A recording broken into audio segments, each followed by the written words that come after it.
อาจจะเป็นเงินของบักไอรอนมัสก็ได้อาจจะเป็นเงินของบักซักกระเบิกก็ได้ที่จะทำลายตาถ้ำนี่มีทั้งสองอย่างและตาถ้ำมีจุดอ่อนอยู่บนว่าพวกไอซ์นี้ตำรวจไอ้นี้นะมันกลางพูดมันกลางพูดมันเป็นไปไล่จับคนแบบป่าเถื่อนคือโหเนื้อโหพานนี่นะธรรมดาตำรวจไอ้นี่นะมีแต่ว่าติดตามบ้านหลังนี้มีไผแจ้งให้เขามาแจ้งแล้วก็ให้เขามาเสนอตัวแล้วก็จับเอาอันนี้ไปไล่จับนำทางบ้าอพาร์ตเมนต์แต่ละหลังเอาหนังสือไปติดไว้โลดให้เขามาเสนอตัวง่ายๆเบิ่งพาสปอร์ตบ่มีพาสปอร์ตก็มีโลดแหละถูกต้องการเมืองอเมริกานี่ต้องระมัดระวัง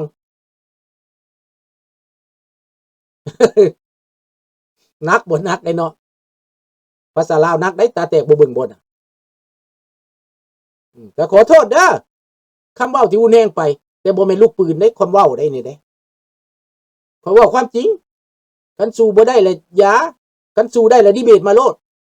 ข้อยต้องการคู่ดีเบตอยู่เดี๋ยวนี้น่ะ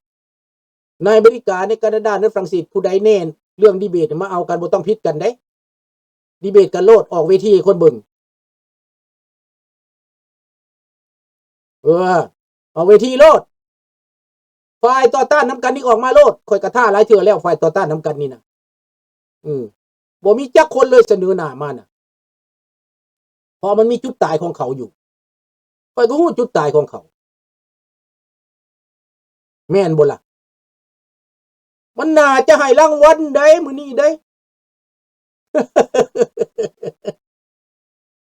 พี่น้องดังนั้นเรื่องอิหร่านนี่นะ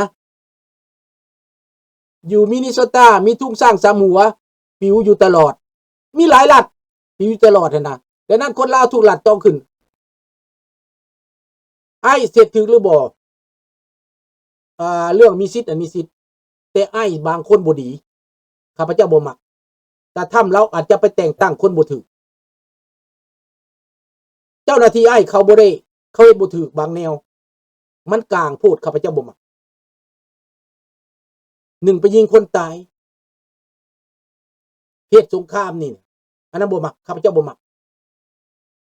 มันถูกพวกราซิสอยู่ในหั่นน่ะแต่ไปเป็นตำรวจไอ้ก็มีเห็นบ่อันนี้ต้องระมัดระวังตำรวจได้บ่ต้องไปเฮ็ดหยังนะไปอยู่น้ำด่าน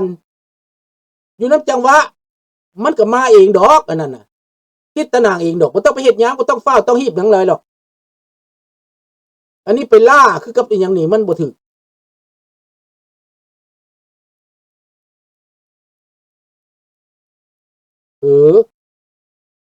เอาโลดเนาะดังนั้นเรื่องอิหร่านนี่ก็อยู่นี่แหละมื้อนี้หลายกินหลายนาทีได้และเรื่องอิหร่านนี่วางไว้ก่อนข้าพเจ้าว่ามันจะในคืนนี้คืนก่อนน่ะแต่เดี๋ยวนี้มันเงียบไปเป็นข้าพเจ้านำเบิดคืนนำหาเรื่องนี่นะบ่เห็นเด้หายไปเลยน่ะอีตาถ้ำนี่เพ้นลึกบ่เขาห้องว่าฟ้ายุนี่หลังผลบ่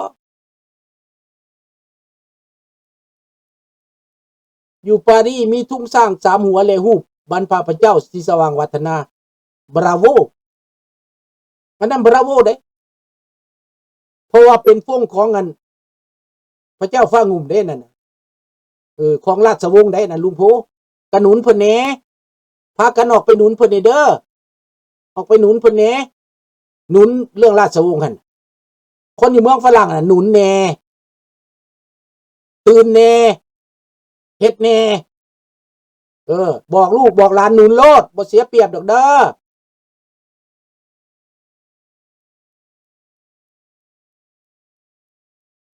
นั่นแหละเขาคุบเอาคือกบนี่แหละสบายดีสมฤทธิ์ก็บางเทื่อมันก็บ่ถูกมันโอเวอร์มันละฟาซงเดตราเป็นวิธีทำงานน่ะนะ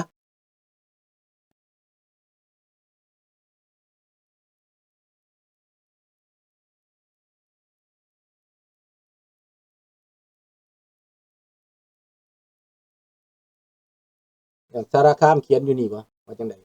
สารคามว่าอยู่ คอยนี่เอาธงสร้างสามหัวขึ้นแน่ได้พวกโคตรพอโคตรแม่พวกคอมมิวนิสต์ว่าบ้านคนฝึกกันแน่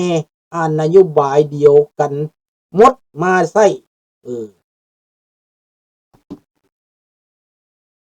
il est peut-être sous กังแม่มสั่น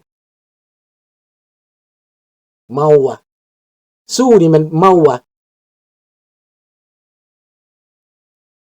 il est peut-être sous กังแม่มเมาคนกิเบกเพิ่นว่าสู้เล่นะฝรั่งเพิ่นว่าสู้บ่แม่นบ่ท่านเดี๋ยวนี้เขียนให้ฟังดูกิเบกนี่ว่าสู้เล่เด้เพิ่นว่าเมาน่ะ il estสู้มันมีตัว n เด้อคันสู้นั่นน่ะคันสู้มีตัว r มันหูหนวก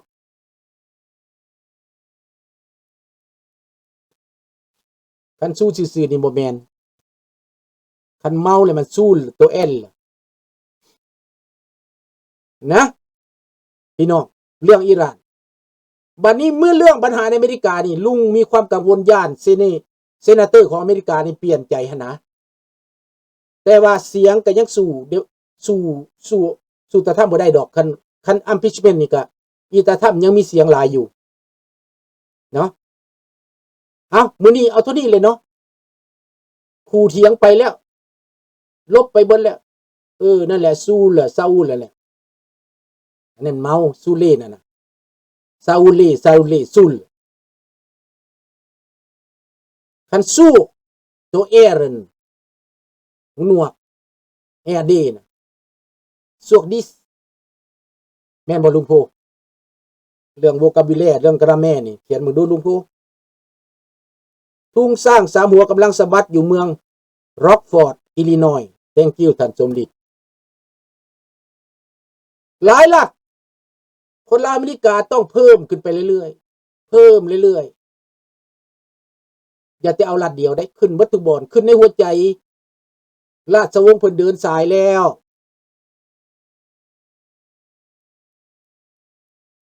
บูเร่บอกคำว่าบูเร่เดแมร์เดบอกอีเลบูเร่เดแมร์เดภาษาฝรั่งเศส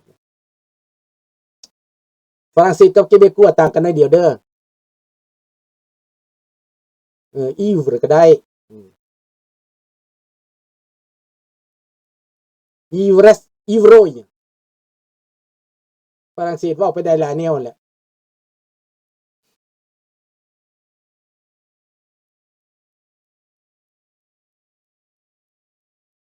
เอาอำลาพระจากตัวนี้เด้อมื้อนี้เด้อขอบใจยะลุงโพขอบใจท่านประดิษฐ์ขอบใจท่านศรีวิไลเนาะที่เฮ็ดให้การดีเบตกันดุเดือดมื้อนี้น่ะ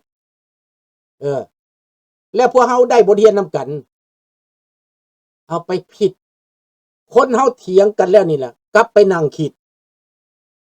ดว่าตัวใดเป็นประโยชน์ต่อเฮาละเอาเด้อเหมือนดังปลานี่กินทั้งขี้มันได้บ่ปลาตัวใดกินขี้มันได้ปลาตัวใดกินขี้มันบ่ได้นะการเถียงกันนี่บ่แม่นสิเอาไปเครียดไปแค้น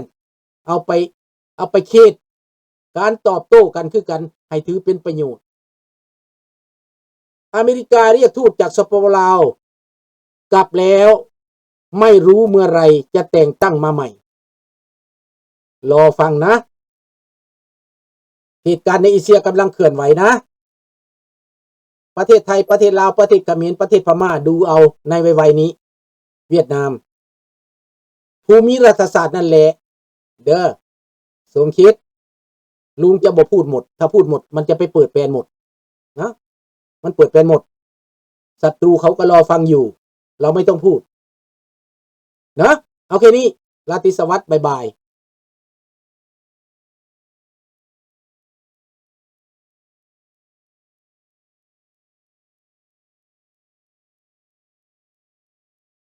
ไปทุกคนเด้อราตรีสวัสดิ์กุ๊ดไนท์วัน